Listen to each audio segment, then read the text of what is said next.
Hebrews 11 verses 1 to 22. Now faith is confidence in what we hope for and assurance about what we do not see. This is what the ancients were commended for. By faith we understand that the universe was formed at God's command, so that what is seen was not made out of what was visible. By faith Abel brought God a better offering than Cain did. By faith he was commended as righteous, when God spoke well of his offerings. And by faith Abel still speaks, even though he is dead. By faith Enoch was taken from this life, so that he did not experience death. He could not be found, because God had taken him away. For before he was taken, he was commended as one who pleased God. And without faith it is impossible to please God, because anyone who comes to him must believe that he exists and that he rewards those who earnestly seek him. By faith Noah, when warned about things not yet seen, in holy fear built an ark to save his family.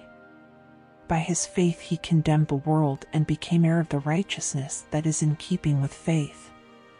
By faith Abraham, when called to go to a place he would later receive as his inheritance, obeyed and went even though he did not know where he was going.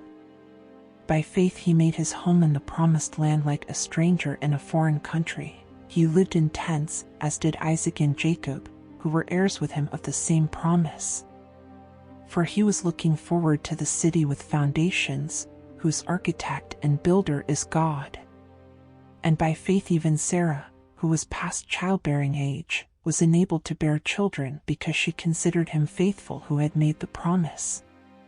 And so from this one man, and he as good as dead, came descendants as numerous as the stars in the sky and as countless as the sand on the seashore. All these people were still living by faith when they died. They did not receive the things promised, they only saw them and welcomed them from a distance, admitting that they were foreigners and strangers on earth. People who say such things show that they are looking for a country of their own. If they had been thinking of the country they had left, they would have had opportunity to return. Instead, they were longing for a better country, a heavenly one. Therefore God is not ashamed to be called their God, for he has prepared a city for them. By faith Abraham, when God tested him, offered Isaac as a sacrifice.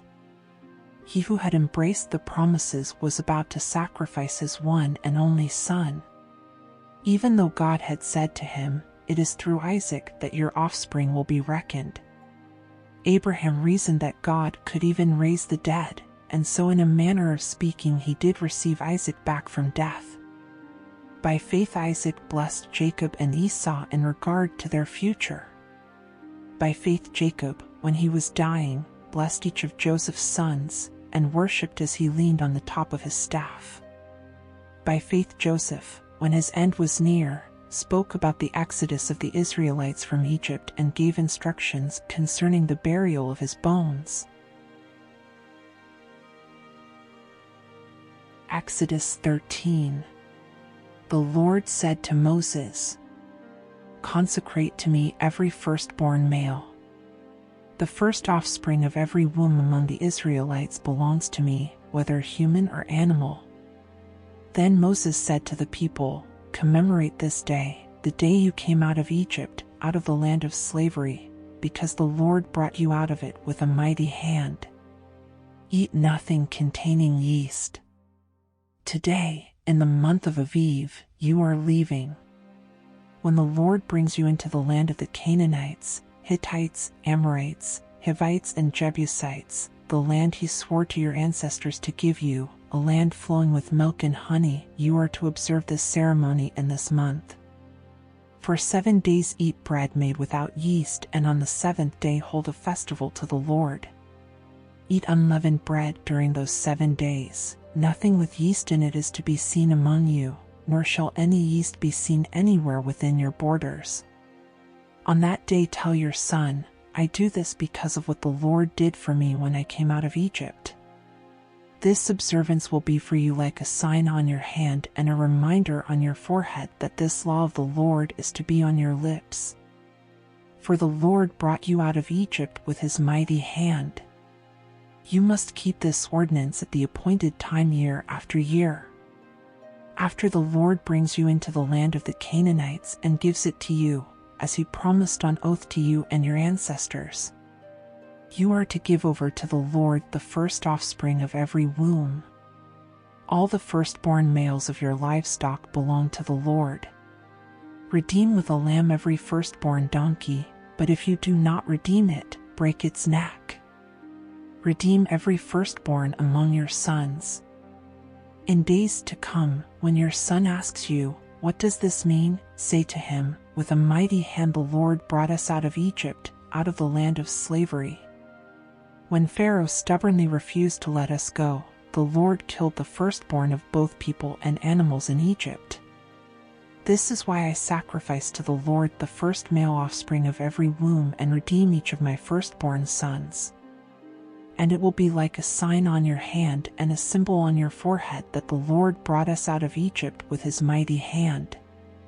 When Pharaoh let the people go, God did not lead them on the road through the Philistine country, though that was shorter. For God said, if they face war, they might change their minds and return to Egypt. So God led the people around by the desert road toward the Red Sea. The Israelites went up out of Egypt ready for battle. Moses took the bones of Joseph with him because Joseph had made the Israelites swear an oath.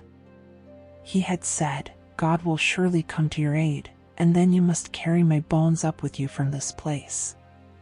After leaving Sukkot, they camped at Etham on the edge of the desert. By day the Lord went ahead of them in a pillar of cloud to guide them on their way, and by night in a pillar of fire to give them light, so that they could travel by day or night. Neither the pillar of cloud by day nor the pillar of fire by night left its place in front of the people. Exodus 14. Then the Lord said to Moses, "Tell the Israelites to turn back and encamp near Pi-Hahireth, between Migdol and the sea. They are to encamp by the sea, directly opposite Baal-zephon. Pharaoh will think the Israelites are wandering around the land in confusion, hemmed in by the desert. And I will harden Pharaoh's heart, and he will pursue them. But I will gain glory for myself through Pharaoh and all his army, and the Egyptians will know that I am the Lord." So the Israelites did this. When the king of Egypt was told that the people had fled, Pharaoh and his officials changed their minds about them and said, "What have we done? We have let the Israelites go and have lost their services." So he had his chariot made ready and took his army with him. He took 600 of the best chariots, along with all the other chariots of Egypt, with officers over all of them. The Lord hardened the heart of Pharaoh king of Egypt, so that he pursued the Israelites, who were marching out boldly. The Egyptians, all Pharaoh's horses and chariots, horsemen and troops, pursued the Israelites and overtook them as they camped by the sea near Pi-Hahireth, opposite Baal-zephon. As Pharaoh approached, the Israelites looked up, and there were the Egyptians, marching after them. They were terrified and cried out to the Lord. They said to Moses, "Was it because there were no graves in Egypt that you brought us to the desert to die? What have you done to us by bringing us out of Egypt? Didn't we say to you in Egypt, 'Leave us alone, let us serve the Egyptians'? It would have been better for us to serve the Egyptians than to die in the desert." Moses answered the people, "Do not be afraid. Stand firm and you will see the deliverance the Lord will bring you today. The Egyptians you see today you will never see again. The Lord will fight for you, you need only to be still." Then the Lord said to Moses, "Why are you crying out to me? Tell the Israelites to move on. Raise your staff and stretch out your hand over the sea to divide the water so that the Israelites can go through the sea on dry ground. I will harden the hearts of the Egyptians so that they will go in after them. And I will gain glory through Pharaoh and all his army, through his chariots and his horsemen. The Egyptians will know that I am the Lord when I gain glory through Pharaoh, his chariots, and his horsemen." Then the angel of God, who had been traveling in front of Israel's army, withdrew and went behind them. The pillar of cloud also moved from in front and stood behind them, coming between the armies of Egypt and Israel. Throughout the night the cloud brought darkness to the one side and light to the other side, so neither went near the other all night long. Then Moses stretched out his hand over the sea, and all that night the Lord drove the sea back with a strong east wind and turned it into dry land. The waters were divided, and the Israelites went through the sea on dry ground, with a wall of water on their right and on their left. The Egyptians pursued them, and all Pharaoh's horses and chariots and horsemen followed them into the sea. During the last watch of the night the Lord looked down from the pillar of fire and cloud at the Egyptian army and threw it into confusion. He jammed the wheels of their chariots so that they had difficulty driving. And the Egyptians said, "Let's get away from the Israelites. The Lord is fighting for them against Egypt." Then the Lord said to Moses, "Stretch out your hand over the sea so that the waters may flow back over the Egyptians and their chariots and horsemen." Moses stretched out his hand over the sea, and at daybreak the sea went back to its place. The Egyptians were fleeing toward it, and the Lord swept them into the sea. The water flowed back and covered the chariots and horsemen, the entire army of Pharaoh that had followed the Israelites into the sea. Not one of them survived. But the Israelites went through the sea on dry ground, with a wall of water on their right and on their left. That day the Lord saved Israel from the hands of the Egyptians, and Israel saw the Egyptians lying dead on the shore. And when the Israelites saw the mighty hand of the Lord displayed against the Egyptians, the people feared the Lord and put their trust in him and in Moses his servant. Proverbs 5. My son, pay attention to my wisdom, turn your ear to my words of insight, that you may maintain discretion and your lips may preserve knowledge. For the lips of the adulterous woman drip honey, and her speech is smoother than oil. But in the end she is bitter as gall, sharp as a double-edged sword. Her feet go down to death, her steps lead straight to the grave. She gives no thought to the way of life, her paths wander aimlessly, but she does not know it. Now then, my sons, listen to me, do not turn aside from what I say. Keep to a path far from her, do not go near the door of her house, lest you lose your honor to others and your dignity to one who is cruel.